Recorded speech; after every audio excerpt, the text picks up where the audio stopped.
Hello Sagittarius, welcome to Guruma Hindi tarot. और ये reading है इस बारे में कि ये कार्मिक पर्सन आपकी लाइफ में क्यों आया।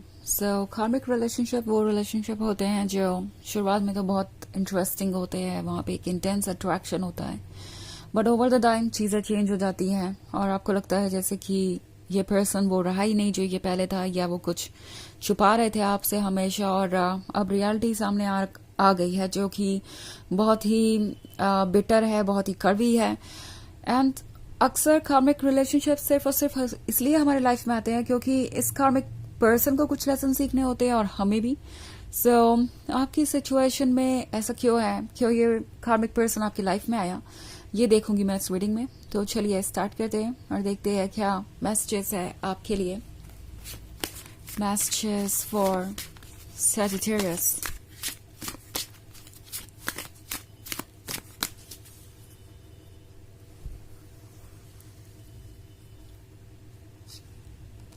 The Hanged Man, Four of Scepters, Lord of Grails, the Emperor, and the Sun. Okay, so the Hanged Man का कार्ड है। ये पर्सन उन लोगों में से है जो आपको बिल्कुल एज तक पुश कर रहा है।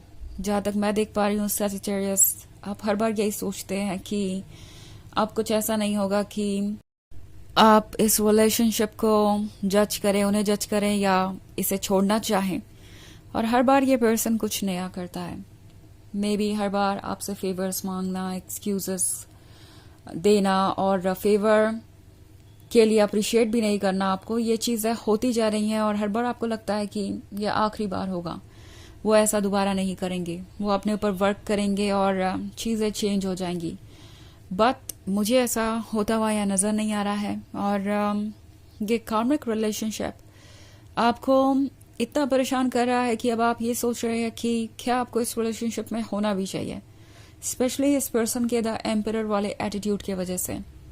द एम्परर बहुत ज़्यादा स्ट्रांग हो सकता है, डोमिनेटिंग हो सकता है। द एम्परर चाहता है कि आप वही करें जो वो चाहते हैं। द एम्परर काफ़ी डिफ़िकल्ट पर्सनैलिटी हो सकता है हैंडल करने के लिए, और इसी वजह से वो ये चाहते हैं कि ये रिलेशनशिप हमेशा कंटिन्यू होता रहे यूं ही, ताकि उनका कंट्रोल बना रहे, आपका इमोशनली उनसे अटैच होना उन्हें लगता है कि उनके लिए किसी तरीके का एडवांटेज है। द सन का कार्ड है। ये पर्सन काफ़ी अल्यूरिंग हो सकता है, सेडक्टिव हो सकता है, इनकी बातों में एक तरीके का मैजिक है, आप इनके क्लोज रहना चाहते हैं और ये अच्छा महसूस होता है। मे बी आप किसी ऐसे पर्सन से पहली बार मिले जो इतना ज़्यादा चार्मिंग हो और इतना ज़्यादा अट्रैक्टिव हो, बट इसका मतलब ये नहीं है कि ये पर्सन उतना ही सीरियस, डिवोटेड और डीप लवर भी होगा। आई थिंक टैरो आपको यही रिमाइंड करवाना चाहता है सजिटेरियस। ओके, सरफेस लेवल पे जो चीज़ें दिख रही हैं सिर्फ वही इम्पॉर्टेंट नहीं है। इम्पॉर्टेंट है आपकी अपनी सोल, आपके अपने जजमेंट, आपका डेप्थ में देखना, लव। और अगर आप इन सब चीज़ों को इग्नोर करेंगे तो डेफिनेटली ये पर्सन आपको एज तक पुश कर देगा। लॉर्ड ऑफ ग्रेल्स के साथ ये वो पर्सन है जो आपकी लाइफ में शायद आता जाता रहा है। हो सकता है आपसे कई बार इनका ब्रेकअप हो चुका हो और हर बार ये वापस आ जाते हैं कोई एक्सक्यूज़ लेके, या आप उन्हें अप्रोच करते हैं तो फिर से चीज़ें वैसे ही नॉर्मल हो जाती हैं। या फिर हो सकता है ये गोस्टिंग के बारे में इनका ये बिहेवियर हो सकता है कि कभी भी आपसे बात करते हुए अगर उन्हें लगता है कि कोई सवाल उन्हें परेशान कर रहा है, जैसे कि आपने कोई सवाल पूछा और उसका जवाब देने के लिए वो प्रिपेयर्ड ना हो, तो ये पर्सन आपको गोस्ट कर देता है। इन द सेंस कि पूरी तरीके से आपको कट ऑफ कर देते हैं, आपसे बात करना बंद कर देते हैं, ऐसे जैसे कि वो सवाल पूछ के आपने जैसे कोई बहुत बड़ी गलती कर दी हो और आपको ऐसा नहीं करना चाहिए था। अगर आप ऐसा करेंगे तो आपको ये साइलेंट ट्रीटमेंट ही मिलेगा। इस तरीके का टॉक्सिक बिहेवियर अगर है तो टैरो आपसे कह रहा है कि आपको ये समझने की ज़रूरत है कि आप चेंज होते जा रहे हैं अंदर से। इस तरह के बिहेवियर के कारण आप भी ड्रेन हो रहे हैं। मे बी आप इन चीज़ों को अभी देख नहीं पा रहे, पर ये उतनी ही सच है जितनी सच आपकी फीलिंग्स है। ओके, द हैंग्ड मैन आपसे कह रहा है कि अपनी सोल पर भरोसा कीजिए, अपनी सोल को कंट्रोल करने दीजिए खुद को, यानी अपने इंट्यूशन को कंट्रोल करने दीजिए खुद को। जो मन में आए वो कहिए, बिकॉज शायद आप ऐसा कहने से इसलिए हिचकिचा रहे हैं क्योंकि 4 ऑफ सेप्टर्स का कार्ड है। ये वो पर्सन हो सकता है जिसने आपको कमिटमेंट दिया हो, जिसने आपको ये फील कराया हो कि वो आपके साथ ही रहेंगे हमेशा और ये रिलेशनशिप इंटरेस्टिंग बना रहेगा। ये रिलेशनशिप उनके लिए भी उतना ही इम्पोर्टेंट है जितना आपके लिए। सो बेसिकली आप अभी भी ये सोच रहे हैं कि आपको वो सवाल नहीं पूछने चाहिए जो इन्हें इरिटेट करते हैं या जो आपको परेशान कर रहे हैं, बिकॉज हो सकता है कि इसके बाद वो आपको छोड़कर कहीं दूर चले जाएं। टैरो आपसे कह रहा है सजिटेरियस कि इस बात की परवाह करना बंद कर दीजिए कि आपकी अपने आप को एक्सप्रेस करने से, अपनी मन की बात कहने से सामने वाला क्या सोचेगा। उस पर्सन को जो सोचना है वो वही सोचेगा, चाहे आप किसी भी तरीके की बात करें। सो अपने आप को एक्सप्रेस कीजिए, क्लियर रहिए। एंड जहाँ तक इस पर्सन का सवाल है, तो ये पर्सन एक कार्मिक है, आपके लिए एक पेनफुल एक्सपीरियंस लेके आया हो सकता है। सो ज़रूरी है कि आप क्लैरिटी रखें ताकि बाद में चीज़ें और ज़्यादा कॉम्प्लिकेटेड ना हो। ओके आपकी सोल आपसे कह रही है कि ये कार्मिक पर्सन आपके लाइफ में इसलिए आया है ताकि आप किसी रिलेशनशिप को सिर्फ इसलिए बचाने की कोशिश ना करें क्योंकि आप उस पर्सन से इमोशनली कनेक्टेड हैं, और वो पर्सन टॉक्सिक है, फिर भी आप इन चीज़ों को इग्नोर करके आगे बढ़ें, ये आपके लिए हेल्दी साबित नहीं होगा। ओके और एक और चीज़, ये कार्मिक आपको ये भी लेसन सिखाने आया है कि जो आपका है वो आपको मिलेगा ही मिलेगा, एंड जो आपके लिए बेनिफिशियल नहीं है, जो आपके लाइफ से जाना बेहतर है, रिमूव होना बेहतर है, उसे यूनिवर्स रिमूव भी करेगा। ओके ताकि आप रियलिटी को देख पाएं। सो ये एक जनरल रीडिंग है, ये सबसे रेजोनेट नहीं करेगी, एनर्जी रिवर्स हो सकती है अगर आप क्रॉस वॉचर हैं।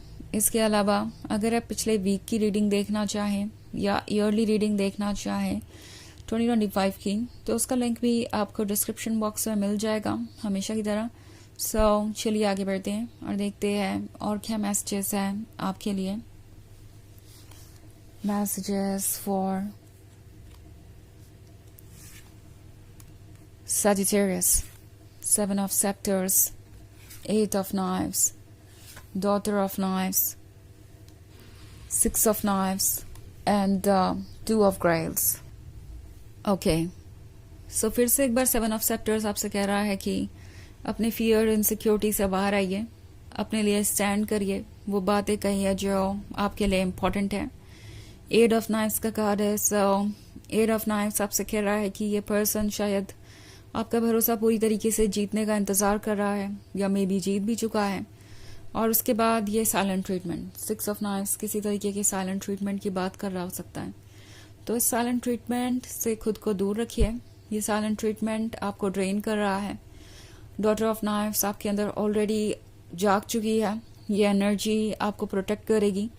डॉटर ऑफ नाइफ्स आपसे कह रही है कि अलर्ट रहिए और हर चीज़ को डिटेल में देखिए, बिकॉज इस पर्सन की बातें और उनके एक्शंस में काफ़ी फ़र्क हो सकता है। ऑल्सो 2 ऑफ ग्रेल्स का कार्ड है, तो रोमांस यहाँ पे बहुत ज़्यादा है। रोमांटिक बातें और कनेक्शन की अगर हम बात करें तो वो एक डिफरेंट लेवल पे ही है, ये कुछ अनकम्पेरेबल है, बट इसके नीचे क्या छुपा है वो देखना ज़रूरी है अगर आप इस पर्सन के साथ एक सीरियस फ्यूचर चाहते हैं। तो अगर आप वाकई में इस रिलेशनशिप में हमेशा खुश रहना चाहते हैं तो, क्योंकि सरफेस पे चीज़ें परफेक्ट हो सकती है बट रियलिटी इससे डिफरेंट हो सकती है। तो चलिए देखते हैं आपके लिए ओरेकल मैसेज क्या है।